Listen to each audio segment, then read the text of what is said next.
How rich was Pablo Escobar? Was Pablo Escobar a billionaire? If you were asked to associate a face with organized crime, or who the biggest criminal of all time was, one name is sure to be on that list: Pablo Escobar. The deceased Colombian was widely known for his drug trading, a profession that landed him on the list for the most wanted men in the world. The king of cocaine smuggled tons of drugs into the United States every day, and with such a high outflow of drugs, Escobar surely made a hefty amount from smuggling. Anyway, let's dive into the video. How rich was Pablo Escobar? Was Pablo Escobar a billionaire? But before we do that, we would really like it if you could click the like button to support the channel. Remember, we make these videos for free for your entertainment, and that is all we ask for in support. Hit the subscribe button while you're there too. All set? Let's look at how rich the drug lord was and how much wealth he left behind after his death. Pablo Escobar was born in Colombia in 1949. While he was born in Rio Negro, he was brought up in Medellin, a place that would go on to play a huge role in his business. Escobar belonged to a family of 9, 2 parents and 7 children. His father was a farmer and his mother was a teacher. Living in a poor city, Escobar grew up surrounded by street crime and other criminal activities. His parents put him and his brother in school, but Escobar eventually had to drop out because they could no longer afford it. Although he did return after 2 years, his time off school had turned him into a criminal, and he eventually dropped out again. It is even reported that Escobar wanted to continue his education and become a criminal lawyer, then a politician, and eventually the president.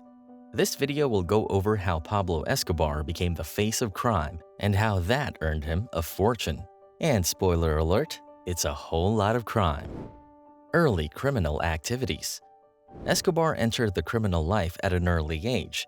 His first illegal activity was forging and selling high school diplomas as a teenager, but very quickly Escobar started climbing the ladder and shifted his attention to falsifying report cards.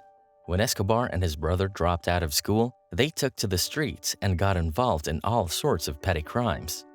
Escobar stole stereo equipment from cars and smuggled them. He also stole tombstones with his brother, sanded the names off and sold them as new tombstones. And when that wasn't enough, Escobar decided to join car theft gangs. This resulted in his first ever arrest. Pablo Escobar's career as a criminal grew exponentially, and by the age of 20, he was already established as one of the top names in car-related crimes.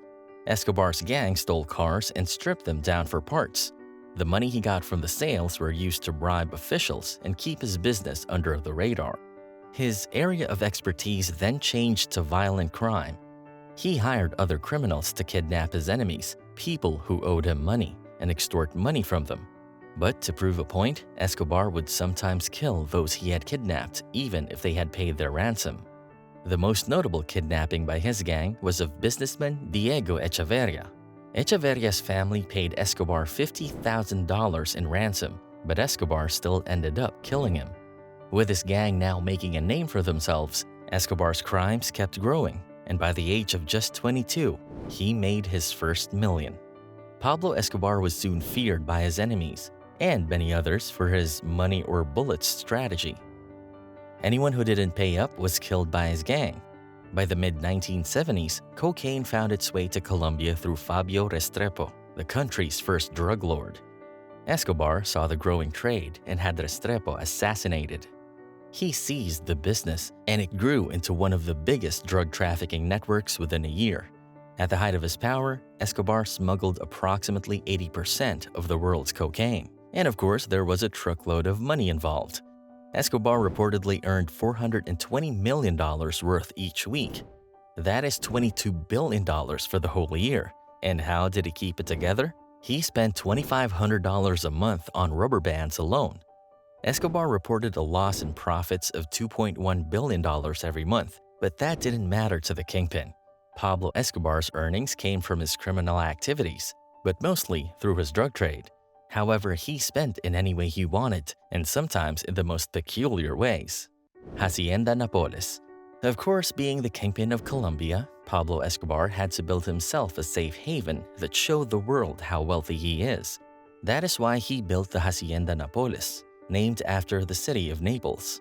The estate was built on land that Escobar had purchased for millions of dollars.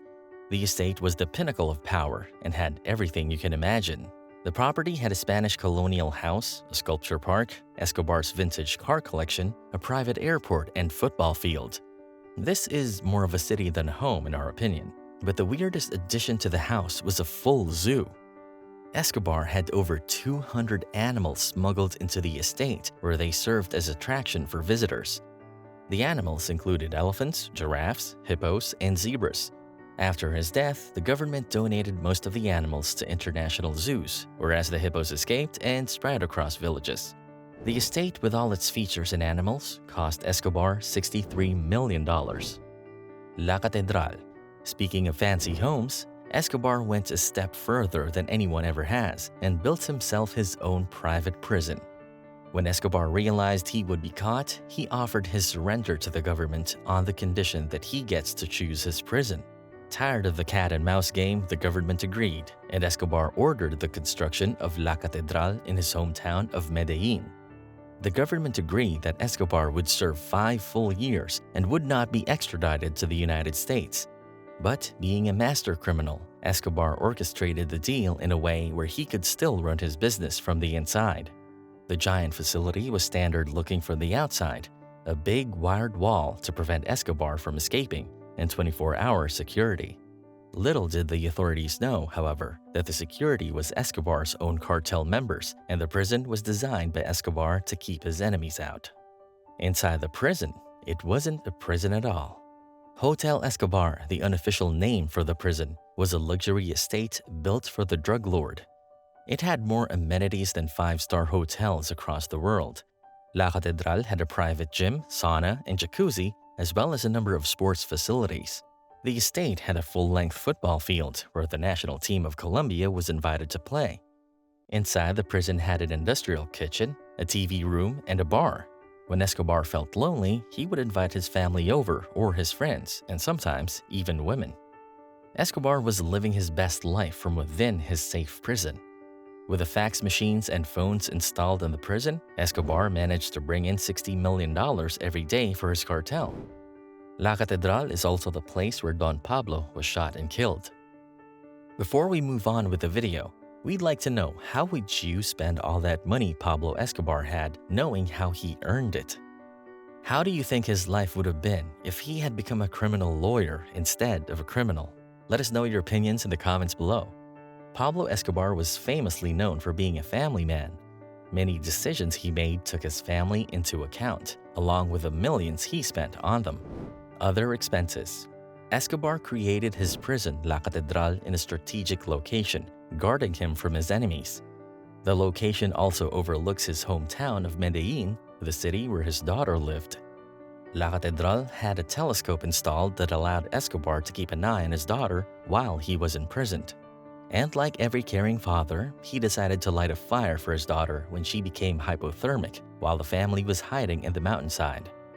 The only difference is, Escobar lit the fire using $2 million in banknotes.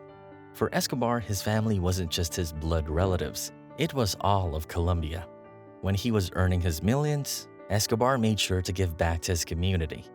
He paid for roads, power lines, and housing complexes for the homeless.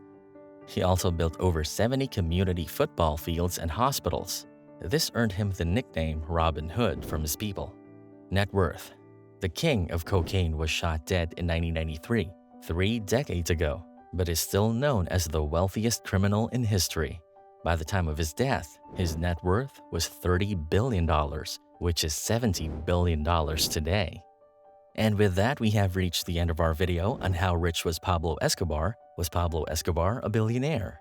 The drug lord will long be remembered by the world as the greatest and richest criminal ever. If you've watched till the end, make sure to give this video a thumbs up, subscribe to the channel, and turn on your post notifications. If you like this video, check out this next one, and we will catch you all next time.